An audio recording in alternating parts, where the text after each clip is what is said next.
नमस्कार। आज हम बात करेंगे एक ऐसे आइडिया की, एक ऐसे विचार की जिसने सचमुच हमेशा के लिए दुनिया का नक्शा ही बदल डाला। तो सवाल ये है कि क्या वाकई कोई एक अकेला आइडिया पूरी दुनिया को बदल सकता है? चलिए आज एक ऐसे ही आइडिया की कहानी में उतरते हैं जिसने ना सिर्फ एक पूरे कॉन्टिनेंट का नक्शा दोबारा खींच दिया, बल्कि जिसकी गूंज आज तक पूरी दुनिया में सुनाई देती है। और ये जबरदस्त आइडिया था राष्ट्रवाद का। इसने पता है क्या किया? इसने सदियों से चले आ रहे बड़े बड़े साम्राज्यों को जड़ से उखाड़ फेंका और उनकी जगह पर बनाया कुछ बिल्कुल नया, नेशन स्टेट यानी राष्ट्र राज्य। एक ऐसी जगह जहां लोगों की पहचान किसी राजा या रानी से नहीं, बल्कि अपनी कॉमन संस्कृति और इतिहास से जुड़ी थी। तो सवाल ये है कि आखिर ये दुनिया बदलने वाला आइडिया शुरू शुरू में दिखता कैसा था? सच बताऊं तो इसकी शुरुआत हुई एक बहुत ही खूबसूरत सपने की तरह, एक यूटोपिया की तरह। जैसे 1848 में एक फ्रेंच आर्टिस्ट थे, फ्रेडरिक सोर्यू।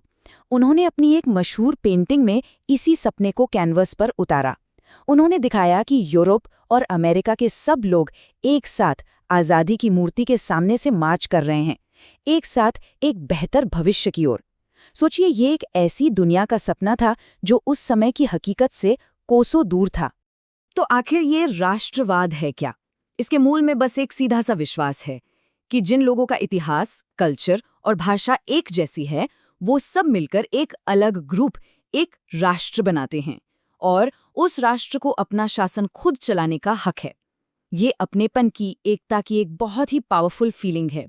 और ये कोई छोटा मोटा बदलाव नहीं था, ये एक जबरदस्त शिफ्ट था। जरा सोचिए, एक तरफ थे वो पुराने विशाल साम्राज्य जहां तरह तरह के लोग रहते थे, जिनकी वफादारी सिर्फ एक राजा या एक खानदान के लिए होती थी।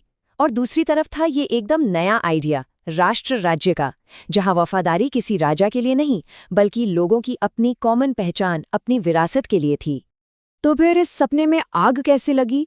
इसकी पहली चिंगारी भड़की फ्रांस में, क्रांति की आग में। ये सब शुरू हुआ 1789 की फ्रेंच रेवोल्यूशन से, जिसने आज़ादी और नागरिक अधिकारों जैसे आइडियाज़ को हवा दी। और सबसे मज़ेदार बात जानते हैं क्या है? इन आइडियाज़ को पूरे यूरोप में फैलाने का काम किसी क्रांतिकारी ने नहीं, बल्कि एक सम्राट नेपोलियन ने किया।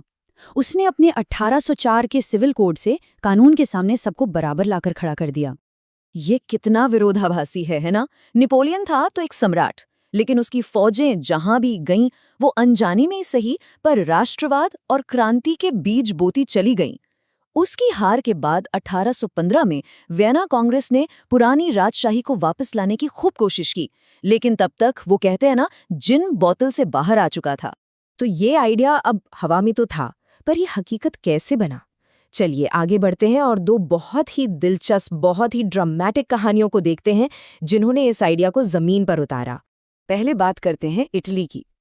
सदियों तक इटली असल में कोई एक देश था ही नहीं, बस एक ज्योग्राफिकल एरिया का नाम था।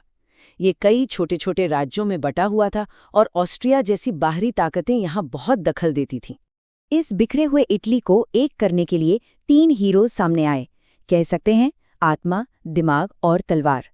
आत्मा थे ज्यूसेप मैत्सिनी, जिन्होंने यंग इटली नाम का एक सीक्रेट ग्रुप बनाकर लोगों में एक रिपब्लिक का सपना जगाया। फिर आए दिमाग, यानी काउंट केवूर। वो एक जबरदस्त डिप्लोमैट थे, जिन्होंने अपनी स्मार्ट पॉलिटिक्स से ऑस्ट्रिया को मात दी। और आखिर में थे तलवार, ग्यूसेफ गैरिबाल्डी, जिन्होंने अपनी फौज के साथ साउथ इटली को आज़ाद कराया। अब बिल्कुल ऐसी ही कहानी थी जर्मनी की। सोचिए, जर्मन भाषा बोलने वाले 300 से भी ज्यादा छोटे बड़े राज्य, सब अलग थलग। इनमें प्रशिया सबसे पावरफुल था।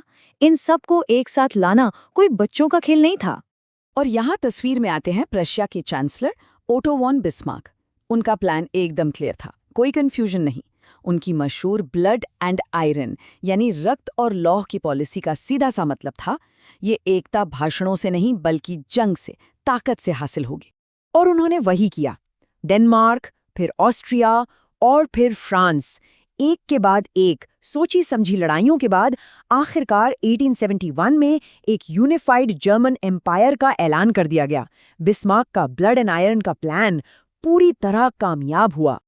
लेकिन रुकिए, कहानी यहीं खत्म नहीं होती। इटली और जर्मनी का एक होना तो बस पहला डोमिनो था जो गिरा। इसका असर तो अब पूरे यूरोप और उससे भी आगे फैलने वाला था। राष्ट्रवाद की ये आग आप कह सकते हैं एक वाइल्ड फायर की तरह फैल गई। इसने ग्रीस और हंगरी में आज़ादी की लड़ाई को हवा दी।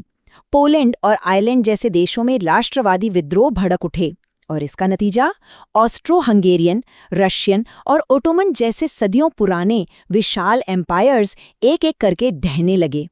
और इसकी पहुंच देखिए, ये क्रांतिकारी आइडियाज सिर्फ यूरोप तक ही नहीं रुके, ये लहर समंदर पार करके भारत तक भी पहुंची। यहाँ मैसूर के टीपू सुल्तान फ्रेंच रेवोल्यूशन से इतने प्रभावित हुए कि उन्होंने एक जैकोबिन क्लब तक बना डाला।